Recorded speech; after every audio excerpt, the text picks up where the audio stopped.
আপনি জানলে অবাক হবেন, 3 ধরনের মানুষকে দেখে আল্লাহ তাআলা খুব খুশি হন এবং তাদেরকে বিশেষভাবে ভালোবাসেন। কারা সেই সৌভাগ্যবান মানুষ? হযরত আবু দারদা রাদিয়াল্লাহু আনহু বর্ণনা করেন, একদিন নবী করিম সাল্লাল্লাহু আলাইহি ওয়াসাল্লাম বললেন, 3 ধরনের মানুষ আছে যাদেরকে আল্লাহ তাআলা ভালোবাসেন এবং তাদেরকে দেখে আনন্দিত হন।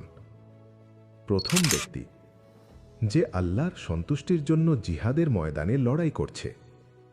হঠাৎ তার সব সাথী ভয়ে ময়দান ছেড়ে চলে গেল, কিন্তু সে একাই দৃঢ়ভাবে দাঁড়িয়ে রইল।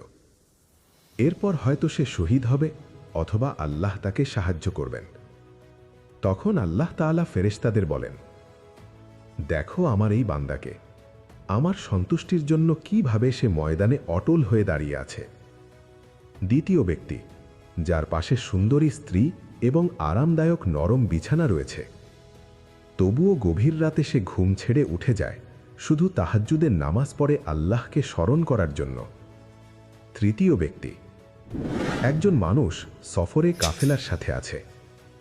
সারা দিনের ক্লান্তিতে সবাই রাত জেগে শেষে ঘুমিয়ে পড়েছে, কিন্তু সে চুপচাপ উঠে দাঁড়াল শুধু তাহাজ্জুদের নামাজ পড়ার জন্য।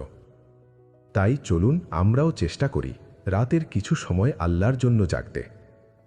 ভিডিওটি ভালো লাগলে লাইক দিন, কমেন্টে লিখুন আলহামদুলিল্লাহ এবং সবার কাছে পৌঁছে দিতে শেয়ার করুন।